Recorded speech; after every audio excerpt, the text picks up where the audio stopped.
Hello my loves, and welcome back to my channel for yet another thought-provoking episode.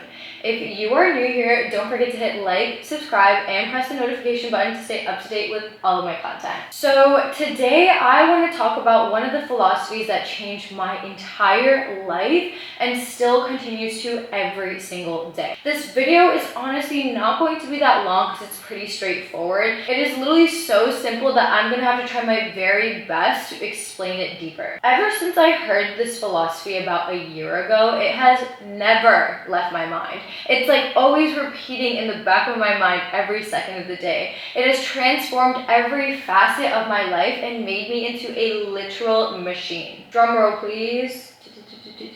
The philosophy is, how you do anything is how you do everything. Simple, right? So I want you guys to think about a few people that you've met that just seem like they're good at every single thing they do. You can ask them to do a task they've probably never done before in their life, and you'll still have full faith that they will do it well. The reason is because these people apply themselves with full dedication. They do not hold back any effort, passion, or tenacity. They go full throttle with anything that they do. When I first heard this quote / philosophy, I started by observing the minuscule details of my habit, the way that I did things. And when I say the way that I did things, I started from the smallest things, like the way that I would get dressed, the way that I cooked, the way that I cleaned my house, the way that I did my makeup, the way that I got the simplest of tasks done. I thought to myself, I was like, okay, most of the time that you're doing things in life, it's usually just you looking down at your hands and literally crafting something. It all comes down to precision and effort or sense of control. I'm going to explain what this looks like in layman terms. Let's say you take two people, person A and person B. You ask them both to make a pizza and you hand them the instructions. You don't say anything else. In the end, when they're finished, you put the pizzas next to each other and boom. It's like night and day. Both their pizzas end up being completely and utterly different. How is it possible that with the same recipe, both can come out with completely different results? Now, person A's pizza was a complete work of art. This person was showing off. They did not hold back. The dough was rolled out into a near perfect circle. Like you could literally take the golden ratio, hold it up, and it would be a match. The sauce and cheese were evenly distributed. The toppings were placed in an intricate pattern. It was so clear that this person did not come to play. And for no reason at that either, like, babe, it's a pizza. Then there was person B. Lovely person B. Now, person B was having the time of their life making this pizza. Okay, they were drinking wine, playing music, really getting into it. This person's pizza was your regular schmegular, good old homemade pizza. It looked yummy and it even tasted delicious, but it was just missing that suave that the first one had. Now, let's say you take the same two people, hand them a picture of a tree, and tell them to draw it. I want you to guess what happens. Yeah, person A comes in like big. Person A comes in hot. Okay, person A draws a tree with vivid imagery. The tree had shadowing, layers of colors. The grass had flowers. He even included a small squirrel sitting in the picture. You want to guess what person B's drawing looked like? Yeah, you already know. It looked like a child drew it. It's crazy because you knew exactly what was going to be the outcome. This is due to the fact that we all innately understand that how someone does one thing is how they do everything. Have you ever truly sat down and reflected on what this psychological pattern reveals about you? Have you truly observed the way that you do things? Now let's dig into the psychology of why person A and person B had two completely different results. So person A in this situation is a person who puts an enormous amount of love and dedication into their craft. They're meticulous, they're careful, precise, and they care about the fine details. Person A is an overachiever. They are willing to go the extra mile and push their limits. They are also an artist as they've cultivated a profound appreciation for beauty and self-expression. Finally, they are focused because they understand the value of what is created by combining all of these things. Now, lovely person B, on the other hand, person B is a bit lazy. They don't really care about all the fine details. They end up doing the bare minimum with a minimal amount of effort. Person B's motto is, that's good enough. Whereas person A's motto is, that's perfect. As a result, their creations are night and day. The psychological pattern of how you do anything is how you do everything extends out to every facet of a person's life. The way that someone treats little things like cooking, cleaning their house, or drawing something is how they will most likely treat bigger responsibilities. I know that it may seem like kind of a jump to say that, but let me ask you this. Who would you trust better with your animal?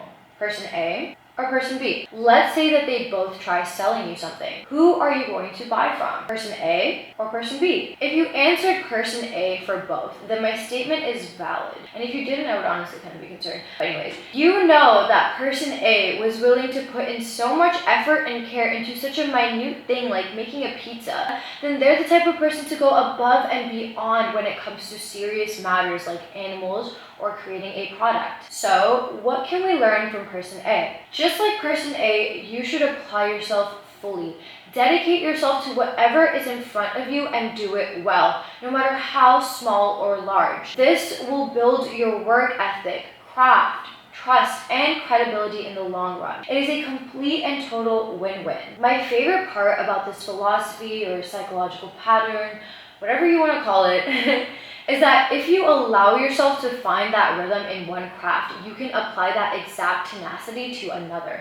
That is how anything inadvertently becomes everything. You get really fucking good at one thing, chances are you'll get good at another as long as you apply yourself with the same amount of dedication. Let's take things a little bit further. Every time you start to do things lazily or half-ass them, you must remember that you are only training your brain to think that it is okay to do things that way. You are telling yourself that it is okay to be lazy. You are allowing yourself to settle for less. You are also signaling to the universe that you are not deserving of more. If you want to be a highly competent individual, you cannot settle for less. You need to give everything your all. Putting your all into something and staying disciplined is the highest form of self-love. In order to give things your all, you need to train your brain to feel comfortable with being uncomfortable. I'm not asking you guys to make yourself miserable and suffer so much. A little discomfort is unfortunately part of life and necessary for growth. You need to be able to sit with the feeling of discomfort and practice it over and over and over. Eventually, the discomfort will go away and it will become a state of normality. The position that you're in this very moment was once something that felt deeply uncomfortable. Literally everything in life does at some point. People who achieve a lot in life are the ones who are constantly allowing themselves to feel uncomfortable with change. Something about the subconscious mind that's very interesting is that the only way to truly hack into it and train it is through repetition.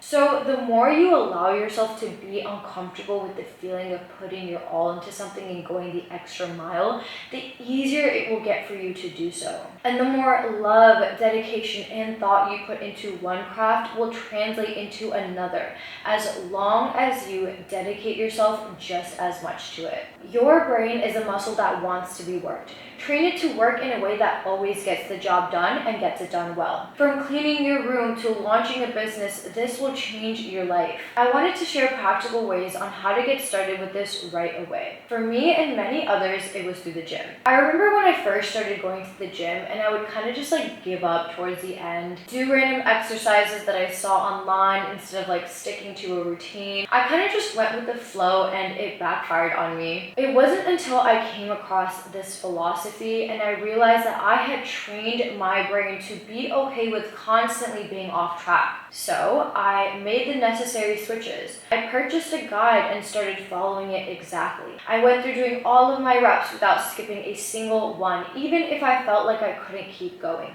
even if it hurt. It was honestly extremely uncomfortable, especially with something so physical as the gym. This wasn't just a mind thing, it was seriously a full mind and body exercise. This is why the gym transforms people so much. You've seen it yourself. Someone starts going to the gym, stays consistent, and all of a sudden their business starts generating six figures. They start talking differently, dressing differently, moving differently, and it's all because they started to fully dedicate themselves to their endeavors and trained their mind to get used to the feeling of discomfort until they got comfortable in it. This allowed them to apply that to anything and everything in their life. In this case that I spoke of, it was a business. but it could be anything you want it to be. If you don't want to go to the gym, pick up a new hobby or dedicate yourself even more to a craft you already have. Watch how your brain applies the same passion towards other things. Train your mind to cancel out distractions. Stay focused, do things well, and see things